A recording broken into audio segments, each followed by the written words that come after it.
I want you to go through the whole Quran with me. Join me at bayina.tv.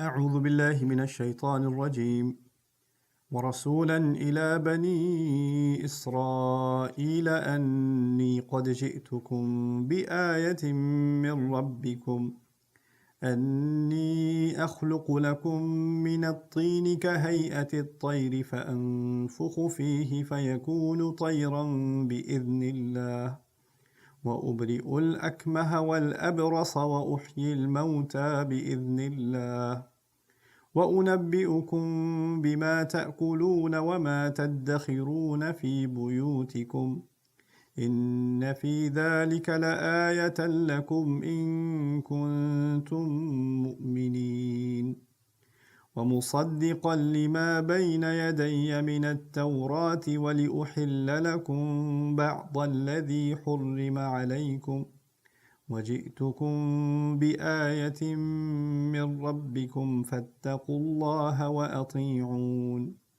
إن الله ربي وربكم فاعبدوه هذا صراط مستقيم رب اشرح لي صدري ويسر لي أمري واحلل عقدة من لساني يفقه قولي فالحمد لله والصلاة والسلام على رسول الله وعلى آله وصحبه أجمعين أما بعد السلام عليكم ورحمة الله تعالى وبركاته.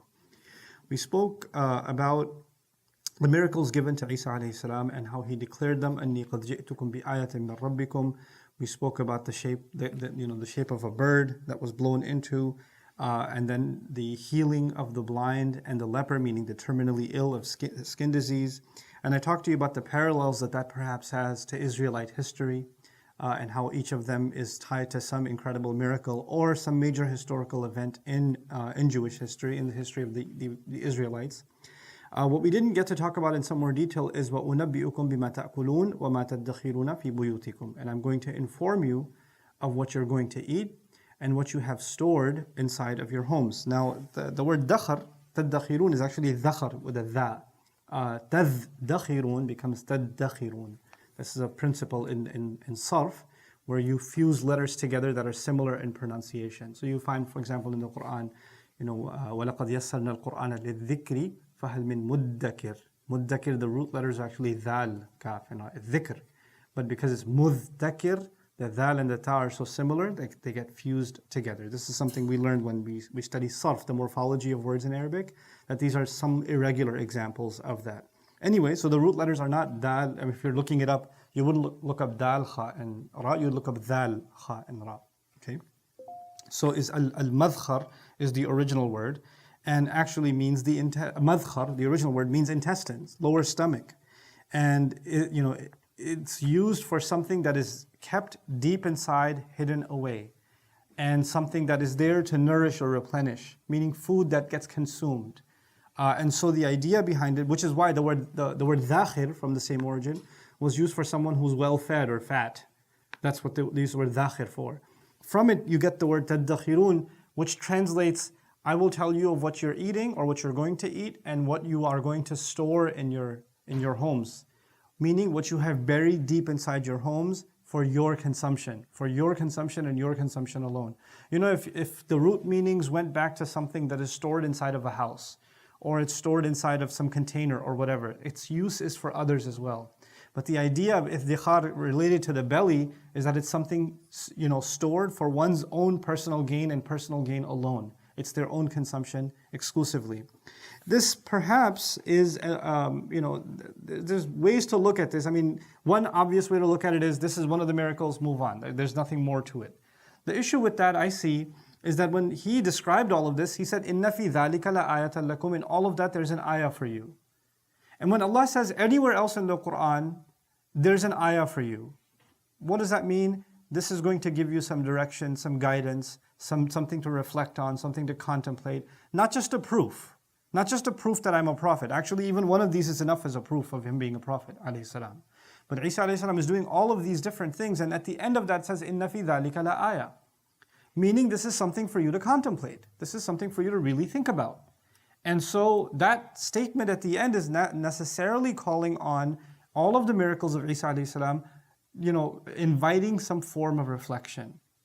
So that inna fi dhalika la'ayatan lakum kind of informs our way of looking at these miracles. So these are again my own thoughts on some of what these miracles might represent. You know, if you went to a corrupt leader among the Israelites and you told them, I know what you've been eating and what you've been storing. I know what you've been eating and what you've been storing. Well, you know what, they would read that a little differently, right? Because their corruption was using manipulation of religion. They were actually consuming people's wealth. They were taking advantage of religion and were, you know, profiteering off of it. They were changing the law of Allah and consuming haram by, you know, by manipulation. Riba was made halal by them. The other things they did, these are game playing with the law to take advantage and to make money. And then to do so, you know, the religious leadership had to show that they are humble and pious and beat down and downtrodden, and they don't look like, you know, bling. They don't look like they're wealthier than everybody else. And yet what they have hidden away, stored away, is massive, massive, massive amounts of wealth. I won't mention which religion. I met a fellow in Belgium, really interesting Muslim brother. He used to be in gangs and spent a lot of time in jail and raised an orphan, and then he made tawbah and came back to Islam, and like he helps kids get out of gangs and all kinds of, he's seen all kinds of things. And he described to me how religious centers all across the city, right? And I won't again name the religion, but you know, the cellars are all warehouses where stolen jewelry and all this kind of stuff is stored. تَدَّخِرُونَ فِي بُيُوتِكُمْ. Right? And he goes, I know exactly which one has which. Because I used to be the pickup guy and the drop-off guy at different locations. I was like, whoa, that is intense. That was some fun dinner conversation. But in any case, when you're talking about people that come, you know, on the outside have a religious facade, but actually are really corrupt, and they're eating all kinds of haram, and they're storing it away. You know, and they store so much they wouldn't be able to spend it in a lifetime. They store and they store and they store. And you know, it's different now because I just met a fellow, a Christian fellow who's really turned off by Christianity, and I said, why are you so disillusioned by your faith? What is it? And I thought he was going to say, you know, Jesus being the Son of God doesn't make sense to me. But no, it was none of that. You know what he said? He said, well, you know, my preacher in our church has 2 planes, 2 private planes. Why do you need 2 private planes? And where'd you get the money for it? We spend all this money to give to the church, to help the poor, to do good causes, and you got 2 planes, you know? And then you're like showing off your Rolex. God's been good to me, and you're showing me your Rolex. Like, why am I giving you money? You know, and that became, so with some denominations of Christianity, that actually became outright in the open. God's been good to me, and y'all donate a lot of money, so here it is. Here's your donation at work. You know, so they'll do that. But, you know, previously, what happened? You know, you have, for example, the Vatican. Just as an example, the Vatican, if you looked at the holy, you know, faculty of the Vatican, you wouldn't see that these are worldly people. You would see that they're very spiritual people. They have the same kind of clothes. They don't have an elaborate lifestyle, etc. But the kind of wealth that is stored in the Vatican is beyond measure, right? It's beyond measure. So akal and iddikhar together, what you consume and what you're actually storing. And there may even be a contradiction between the two. You look like you're eating almost nothing, but you're hiding entire treasures. You know, so there may be that disparity, and just to give off the impression that you're just like everybody else. You know, there's nothing that you're hiding away. So this was kind of an expose of the corrupt elements within the Israelites that Isa alayhi salam was calling out also. بِمَا تَأْكُلُونَ وَمَا تَدَّخِرُونَ فِي بُيُوتِكُمْ. Interestingly, in Quran, Allah describes greed of the Israelites, the past greed of the Israelites, by saying, أَحْرَصَ النَّاسِ عَلَى حَيَاتٍ. They are the most greediest and most zealous of people in worldly life, wishing that they could live 1,000 years and clearly storing away wealth as though they're going to live 1,000 years. That this was one of their diseases.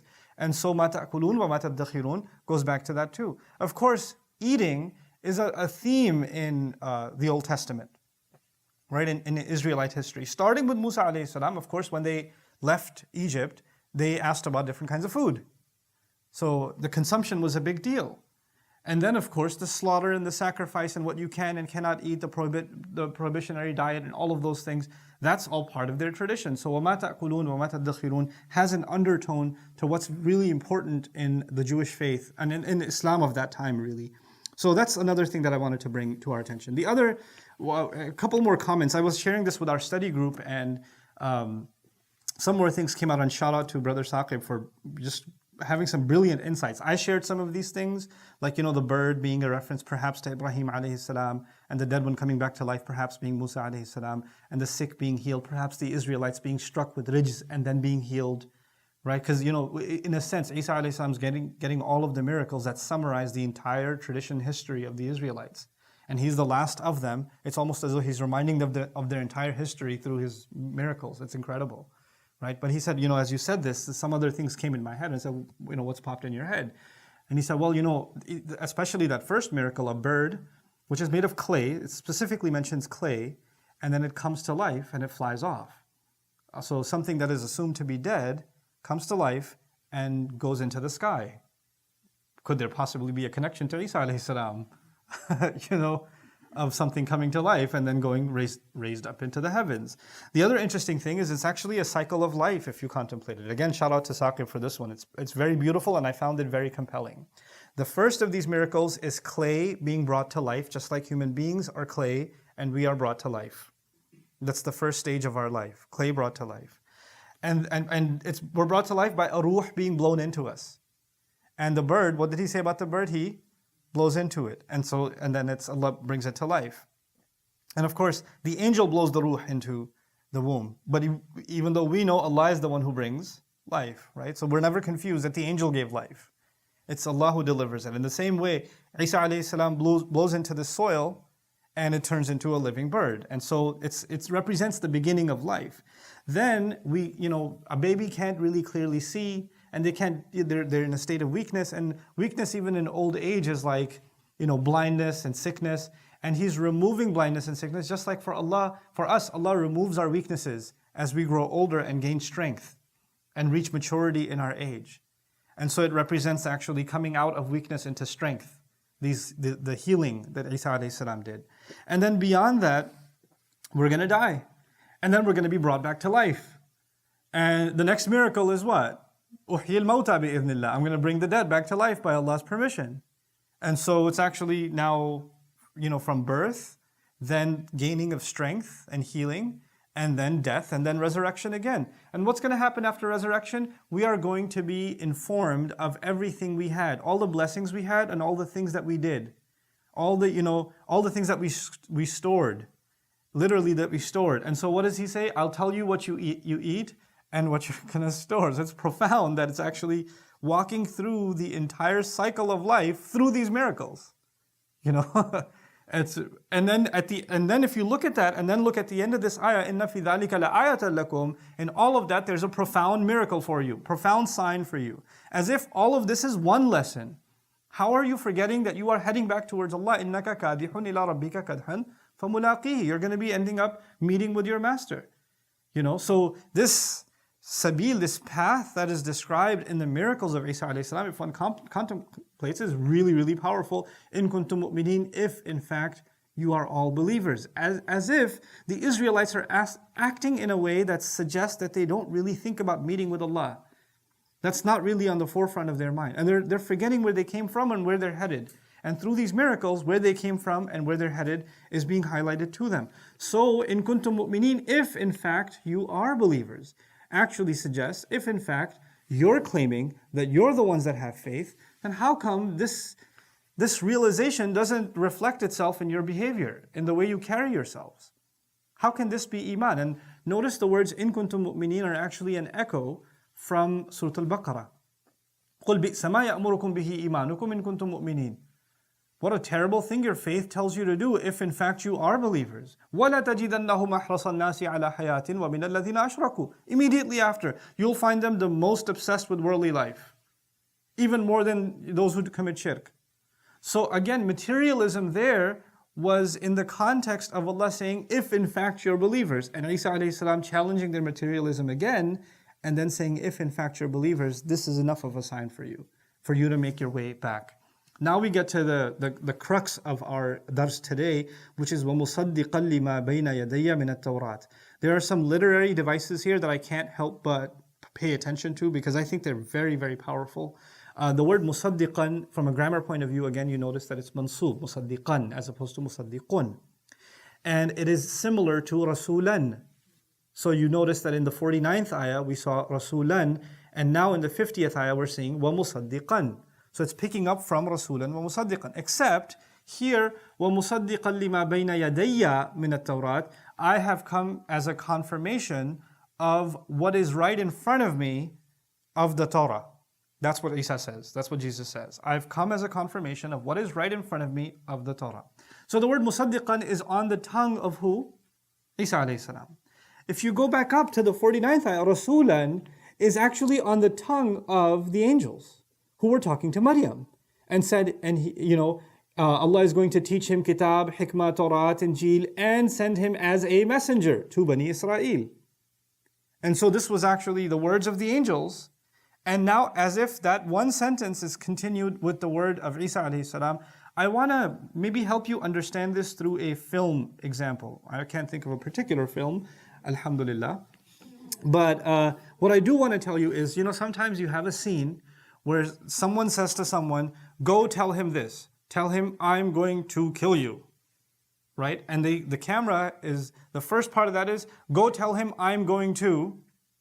And immediately the scene switches, and the guy he was telling is now already going to deliver the message, and the remainder of that sentence comes on the mouth of the one who's delivering it, kill you.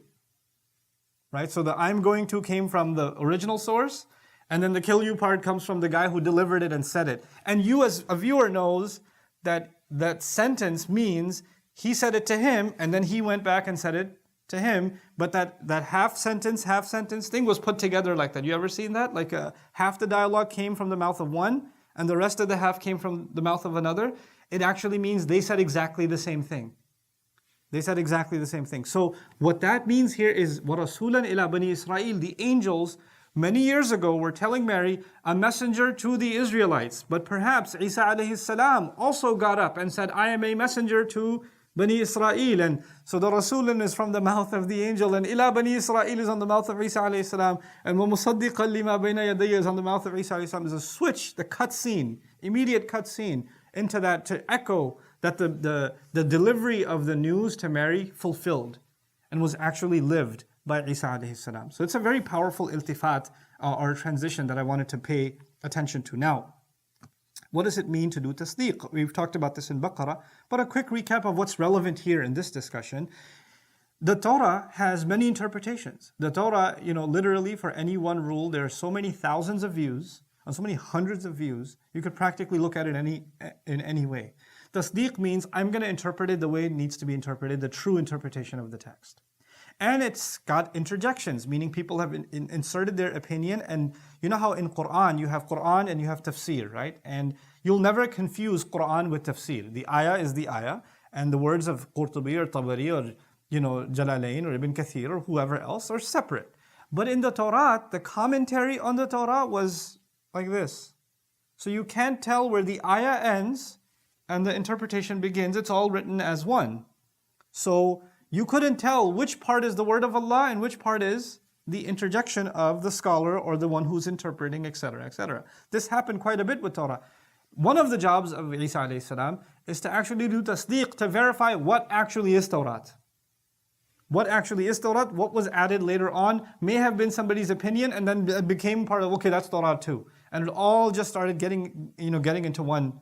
You know how now, if imagine a translation of the Quran or a commentary on the Quran where after every word there's a parenthesis, here's what this word means. And then the next word, parentheses, here's what this word means.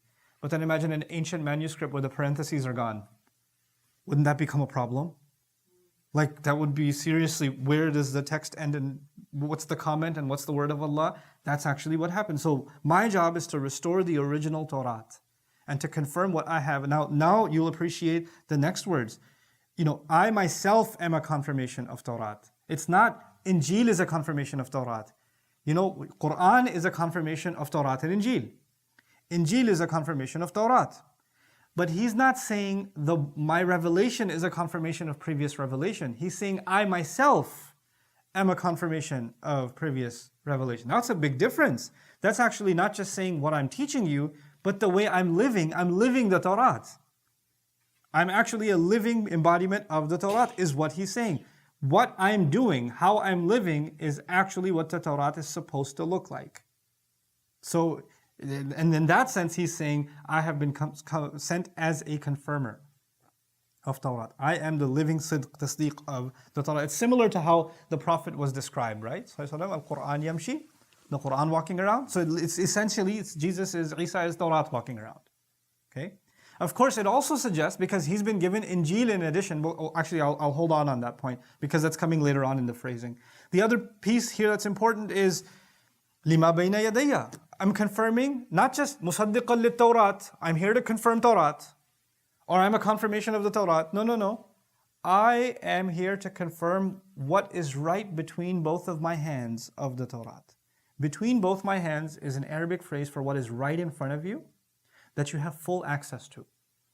What is right in, like something is way back there, I don't have immediate access to it. This book is right literally between my hands. It's right in front of me. I have full access to it.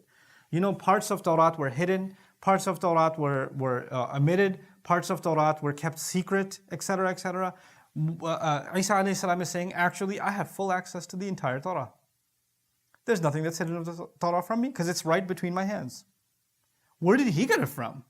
Well, يُعَلِّمُهُ الْكِتَابُ وَالْحِكْمَةِ وَالتَّوْرَاةِ وَالْإِنْجِيلِ. Allah has given him full access to the Torah. Allah has taught him Torah again, all over himself.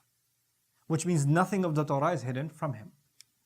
Okay, so when he's confirming it and he's embodying it, it's like, well, oh yeah, you're a living example of Torah? Where did you learn Torah? How do you have Torah anyway? And he says, it's right in front of me.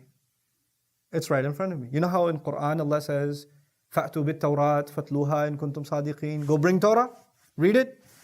We saw examples of the Prophet ﷺ asking them to read parts of Torah.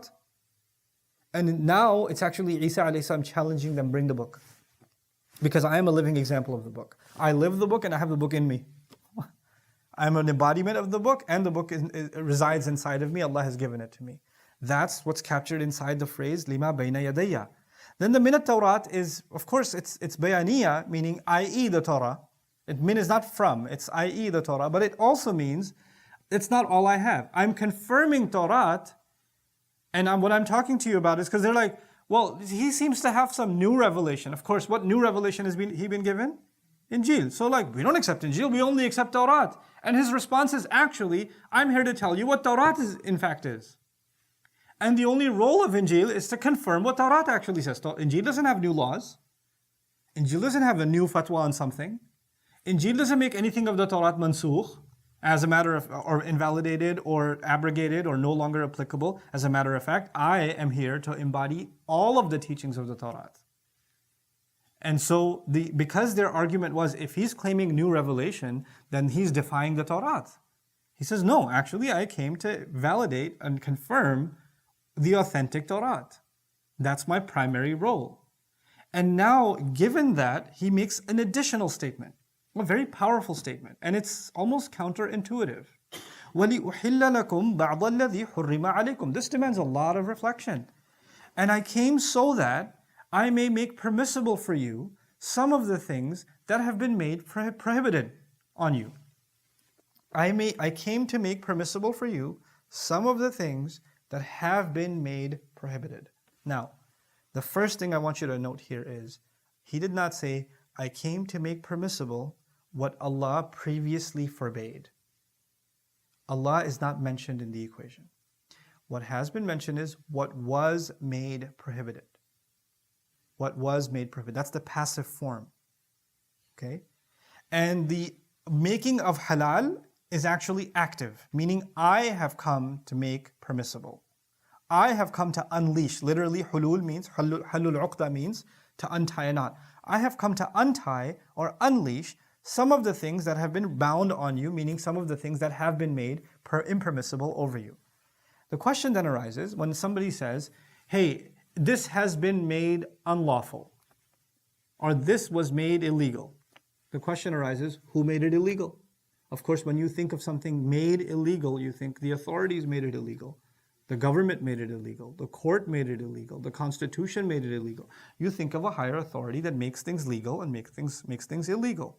In the case of Jewish tradition, in the Israelite tradition, it wasn't just Allah that makes halal and haram. Who started making things halal and haram? The ulama did. And they started adding to a list of things that are haram. So, as time passed by, their fiqh books, their jurisprudence books had this is impermissible, this is impermissible, this is impermissible, this is impermissible, and you don't even know where it came from. Why are we not allowed to do that? Where did that come from? The ulama have said. Where did they get it from? Don't ask those questions. They just said it, just follow it. It says, it's right there, it says the fatwa, it's impermissible. What do you mean?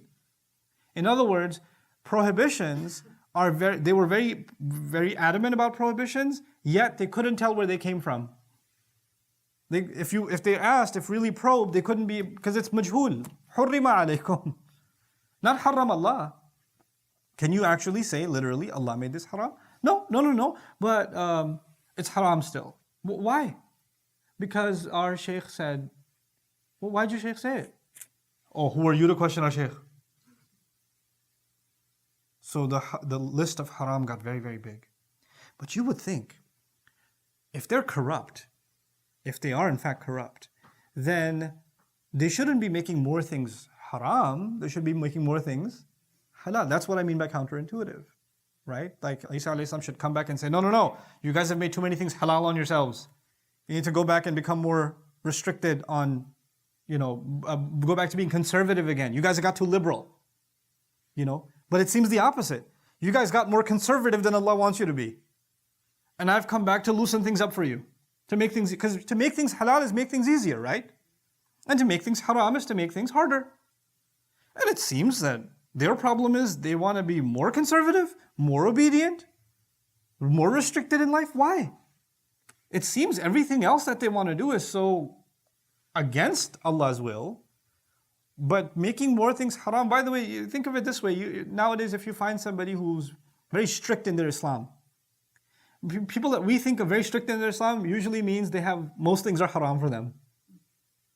Right? They're really big on like almost, if in doubt, it's haram. And they're very limited in the way they can behave and move around. And the more strict they are in that way, the more haram they impose on themselves, you would think, the more religious they are.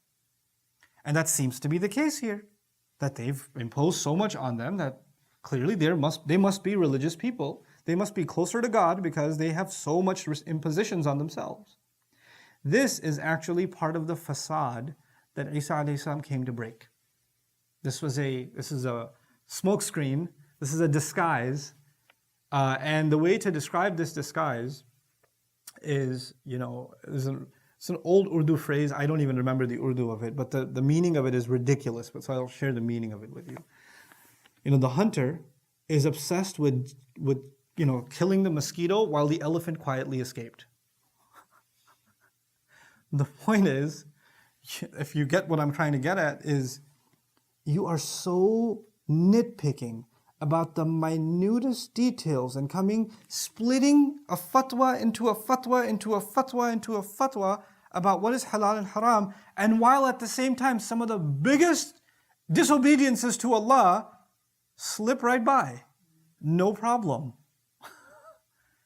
Right? And so you have, well, is it halal for you to wear a colorful ihram? Or is it, how much hair do you have to cut? Or what do you have to do? I cut my nails, but when I was cutting, I bled a little. Does that mean I have to slaughter a goat? Or, you come up with give me a fatwa for just the most technical details of the law. And yet, your wife was not given her mahr. And your daughter was not given her share of the inheritance. And that's okay. And, oh no, your hair is showing. Your hair is showing. The hijab is to cover your hair. Astaghfirullah al-azim. And that's okay. But ghiba all day. All day. Backbiting, just destroying somebody's dignity. But the hijab is perfect. So what happens then? They look religious. And they make a lot of things haram. And they're very strict about those people. I mean, some people, subhanAllah, they come to these conventions and they dress like this and they talk like this. And how are you even praying? Your hands were over here. Your hands are supposed to be here. Dude, if you're praying next to me and you're thinking about my hands, then there's a bigger problem than my hands. That actually literally happened to me. I was at a masjid one time, and after we said salam, the guy next to me says, "Your salah didn't count." I was like, "Oh, why didn't it count?" He said, "Well, your elbows were out. Your elbows are supposed to be in." I was like, "Oh, well, thank you." And I was like, you're like, I mean, the guy is taller than I am, so he's really looking down on the elbows This is what Isa a.s. came to call out. You've made a bunch of things haram that are not the most important thing, and you pick on them and pick on them and pick on them. And as a result of that, some of the greatest evils that the religion came to prevent, you don't even notice. They just happen and no big deal. Financial crimes, no big deal. Corruption, no big deal. Backbiting, slander, no big deal. And this sounds like an ancient disease that we have no exposure to. Right? It's an Israelite problem. Why would we have this issue? وَلِيُحِلَّ لَكُمْ بَعْضَ الَّذِي حُرِّمَ عَلَيْكُمْ. What is Isa a.s. saying? Isa a.s. saying, if you go back to the original book of Allah, if you go back to Torah, the original, that I'm confirming with the way that I live, then you will find that the huge list of hurumat that you made is not a huge list at all. The huge list of prohibitions that you made is mostly puff. It's nothing. Let me tell you a story from the Bible. It's going to be hard to understand because it's, the Bible's language sometimes is ambiguous, but I'll explain at the end. At that time, Jesus went through the grain field on the Sabbath. Now, Sabbath is a day when the Jews are not supposed to do much. Yes? Okay. His disciples were hungry and began to pick some heads of the grain and eat them. So the disciples of Jesus are going through a field and they're just picking off the top and just eating some grains because they're starving. When the Pharisees, which means the religious leaders, saw this, they said to him, "Look, your disciples are doing what is unlawful on the Sabbath." He answered, "Haven't you read what David did when he and his companions were hungry? He entered the house of God, and he and his companions ate the consecrated bread, which was not lawful for them to do, but only for the priests. Or haven't you read the law that the priests on Sabbath duty in the temple desecrate the Sabbath and yet are innocent? I tell you that something greater than the temple is here. If you had known that these words mean, 'I desire mercy, not sacrifice,' you would not have condemned the innocent, for the Son of Man is the Lord of the Sabbath." The Pharisees seem to have been overcautious. This is comments now. The Pharisees seem to have been overcautious in applying the commandment from Exodus, meaning the observing of the Sabbath, right? The Exodus 34:21. 6 days you shall labor, but on the seventh day you shall rest. Even in plowing and harvesting seasons, you must rest. Meaning there's not going to be any work, you're not going to plow the fields, etc. The disciples weren't plowing. What were the disciples of Jesus doing? Were they harvesting? They were just eating. That's all they did. They were just picking a few grains for themselves, so they weren't breaking the Exodus command. But the Pharisees, being uber cautious, had decreed that even that should be prohibited. And so Jesus doesn't challenge their interpretation directly, rather he quotes the scripture back at them to show that you can go against what is deemed lawful for the sake of mercy. Far more effective. If someone has had intimacy with their spouse, then they can't just make wudu, they have to take a shower. There was a soldier in the Muslim army in the time of the Prophet ﷺ who had a wet dream. Okay, so he was aroused and he had a wet dream, which requires that if he's going to pray again, he has to shower. But he was also injured in battle, so he had a head injury. So there were some among the companions who said, you can't just make wudu. You have to have ghusl. Come on, man. And so he went and forced himself to shower, and as a result, he died. And the Prophet ﷺ was extremely upset. What have you done? What in the world have you done? The rule says you have to shower, but mercy overrides the rule. There are exceptions. Even Allah, how badly does Allah condemn the dead animal, carcass, blood, pork? He prohibits these things. فَمَنِ اضْطُرَّ غَيْرَ بَاغٍ وَلَا عَادٍ فَلَا إِثْمَ عَلَيْهِ.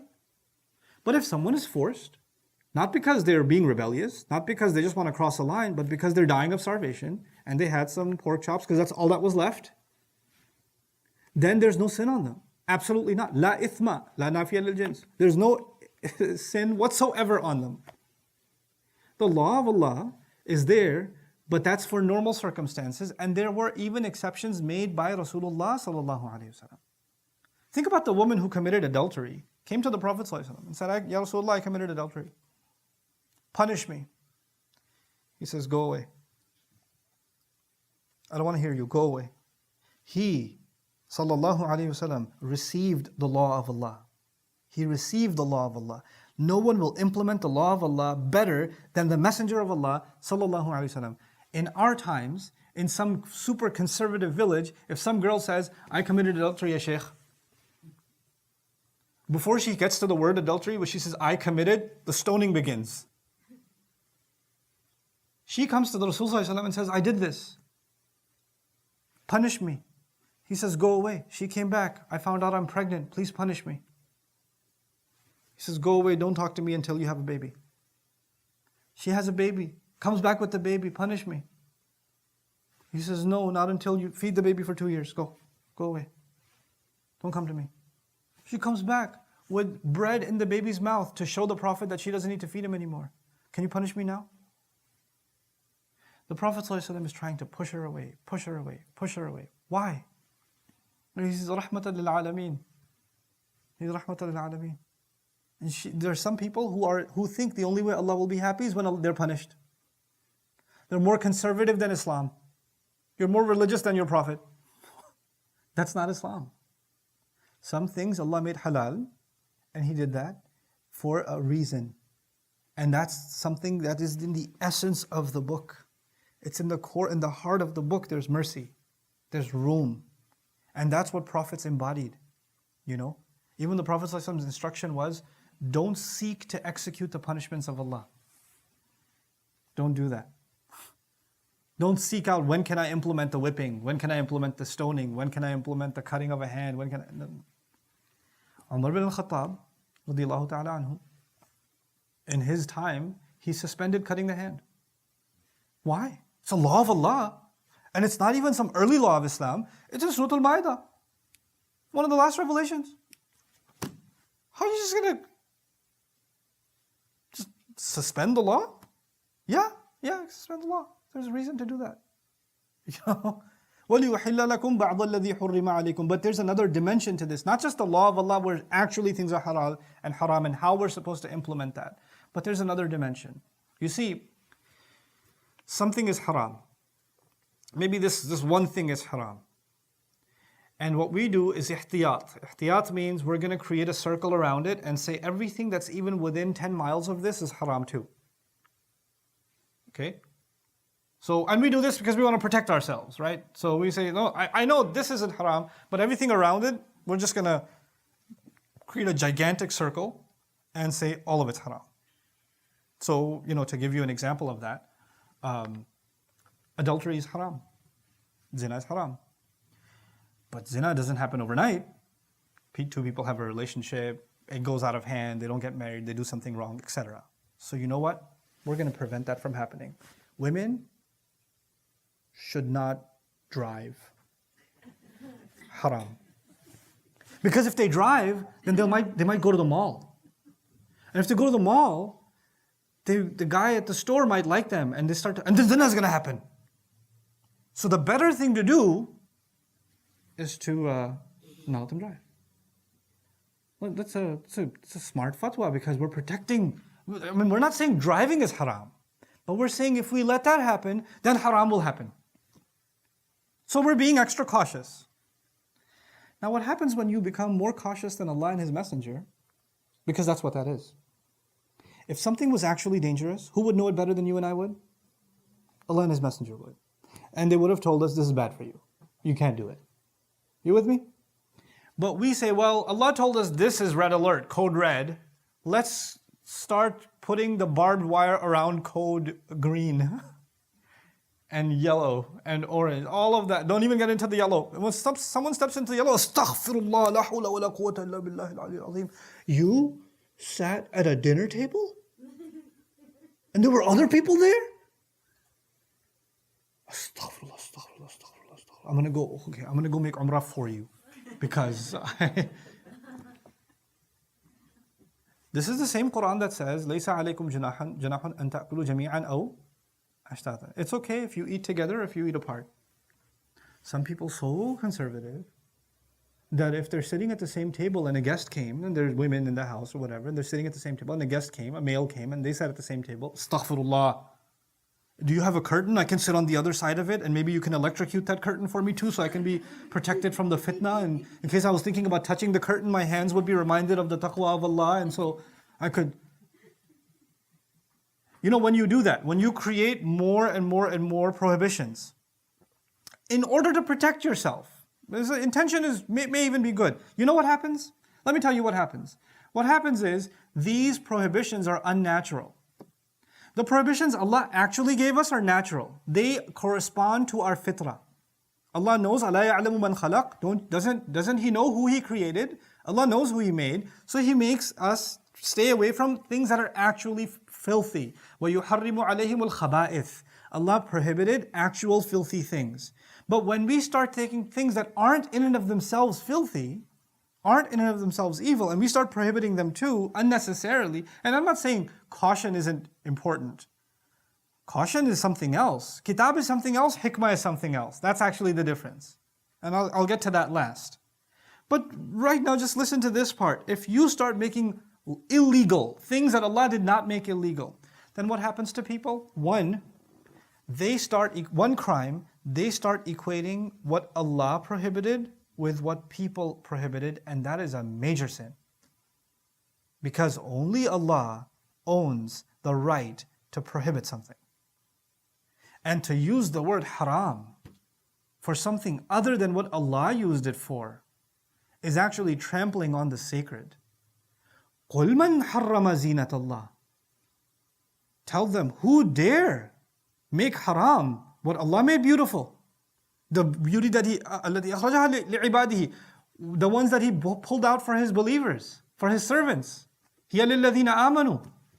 This is for those who believe. Who's going to make that haram? Now, there's a difference between saying something is haram and something is a bad idea. You with me? Not every halal thing is a good idea. Okay? So if, your son wants to go out in the middle of the night, midnight, your 18-year-old son says, I'm going out. Where are you going? Just going out. No, don't go. Oh, is it haram? I can't go? Is there an ayah of the Quran that says 11:45 I shouldn't be going outside? No, there's no ayah, there's no hadith. That's not a problem of kitab, that's a problem of what? Hikmah, wisdom. The problem becomes in the minds of the people. Then, unless it is prohibited in the law, it's completely fine. And the only way you can stop people from doing something is tell them it's haram. It's a huge mistake. It's a huge mistake. This is what happens when kitab gets separated from hikmah. This is what happens. And that, in the young generation, then hikmah is completely gone. In the next generation. You know what they say? Hey, my mom says I can't do that. Shaykh, is it haram? Well, first of all, I'm not a shaykh. And second of all, so what if it's not haram? I just wanted to know if it's haram or not. Thanks. Because now that you know it's not haram, that means you're going to go do it. No, just because it's not haram doesn't mean it's not a stupid idea. Doesn't mean you're not going into something that's unwise. This is why وَمَا أَنزَلَ عَلَيْكُم مِّنَ الْكِتَابِ وَالْحِكْمَةِ يَعِظُكُم بِهِ. It's not just min al-kitab. Whatever Allah sent down to you of the law and of wisdom is there to counsel you. There's such a thing as living life by the law and also living life by wisdom. The problem with the Jewish community of the time of Isa alayhi salam was the only thing that mattered was you're living by the law. That's it. That's all that matters. Fatwa, fatwa, fatwa. That's all that my life amounts to. That's one extreme that happens. Another, when you do something unnatural, like when you eat unnatural diet, then you get strange kinds of diseases. When you introduce unnatural things into the religion, strange kinds of diseases happen in the community, in people. Strange misguidances happen that weren't happening before. So what happens to another generation of people? They say, man, as soon as I came up of age, all I've been hearing is most things are haram. This religion just doesn't let me live a normal life. Nothing is allowed. I just met a brother who took Shahada maybe 5-6 months ago. He reached out to me on Facebook. We started talking, Hispanic fellow. And he tells me, man, I went to the masjid and I had a haircut and somebody told me my haircut's haram. And they're like, this is against the sunnah of the Prophet ﷺ, and I'm going to go to hellfire because I have this haircut. And I'm just thinking, all I did was do a haircut. I didn't know the Prophet was so angry at haircuts. And he's really genuinely confused. And I'm like, you're fine, bro. You're fine. It's okay. Don't worry about it. And then he comes to me another day. He was wearing a baseball hat. Just a baseball hat. He's like, this is haram. This is imitating the kuffar. It's haram. I don't even know where to begin with those. What, a turban is more Islamic to you? Is that closer to Islam to you? Because Abu Jahl wore a turban. What, is a thobe more religious? Because the worst enemies of Islam, Walid ibn Mughira wore a thobe. Is that Islamic clothing? When the Sahaba went to Rome, they dressed in Roman clothing. Nobody said to them, you're dressed like the kuffar. A baseball hat? This is what happens when you expand the scope of haram. You know what happens? People that were coming into this deen start walking away. This is the opposite of what the Prophet advised when he went and said, sallallahu alaihi wasallam, to introduce people to Islam. Yassira wa la tu'assira. Make ease, don't make difficulty. The list of what is haram is already clear. Innal halala bayyin wal haram bayyin. And what we do is there's branches and branches and branches of haram. What religion is this? This was a disease of the Israelites that Isa alayhi salam came to fix. وَلِأُحِلَّ لَكُمْ بَعْضَ الَّذِي حُرِّمَ عَلَيْكُمْ. I can't begin to tell you how many young people have come and told me, I just can't follow Islam because everything is haram. And then I have a 20-minute conversation with them, and 19 out of the 20 things they list that are supposedly haram aren't. We're like, well, that's not what I learned. Why? But it's not in the book. It's not anywhere. You know? There are places in the Muslim world where a girl getting an education is haram. Where a woman getting work is haram. Going to an office is haram. What Quran are you reading? These daughters of the man in Madian are going to herd their sheep and give them water among non-believers. And that's in the Quran. And these are noble women. So noble, they made it into the Quran. And women aren't allowed to go to work. When you expand that, you know what happens? It becomes easy to leave Islam. The first step into Islam is supposed to be to make ease. Is to make ease. And then as believers mature, then they can take more and more responsibility on. But then again, I tell you, what used to be a matter of caution, we made it a matter of law. Caution and wisdom is something else. Law is something else. So he's saying, وَلِيُحِلَّ لَكُمْ بَعْضَ الَّذِي حُرِّمَ عَلَيْكُمْ. I came to unleash for you, to make permissible for you. Just because they're eating these grains in the field doesn't mean they violated the Sabbath. What is wrong with you? The purpose of the violation of the Sabbath is so you don't make material gain. Allah didn't prevent you from surviving. That's not what Allah revealed. What is wrong with you? That's not the book itself. And the key inside of this ayah, the key in the ayah that the Israelites were missing for generations upon generations, and that's a key for us, is that their connection with Torah had actually been lost. The original Torah, their connection was lost. They confused the connection of their scholars' opinions with their connection with Torah. This ummah, when it forgets there's a difference between, and I'm a student of tafsir, and I'll say this without hesitation, when we forget that there's a difference between a connection with fiqh and tafsir and usul and a connection with kitabullah, then we're going to have the same problem. Allah's وَلَن تَجِدَ لِسُنَّةِ اللَّهِ تَبْدِيلًا. You don't find a change in the way Allah does things. When somebody thinks reading a tafsir of the Quran is the same as the contemplation of the Quran itself, and a connection with the Quran itself, when somebody thinks that the fiqh, the rules of it have already been extracted, the word of Allah is a living, gift that gives life, that restores faith, that gives tazkiyah. A book of fiqh cannot do tazkiyah. A set of regulations cannot give you wisdom. Wisdom can only come from the words of Allah. Every human being is in need of the words of Allah, not just scholars. Scholars have done a profound effort extracting and extrapolating the law, and the law is valuable, and the jurisprudence of it is valuable. But it has no meaning if the word of Allah is no longer a connection. It loses its meaning completely. Then it's empty rituals. Just empty. It's a shell of what looks like Islam, but it's not Islam at all.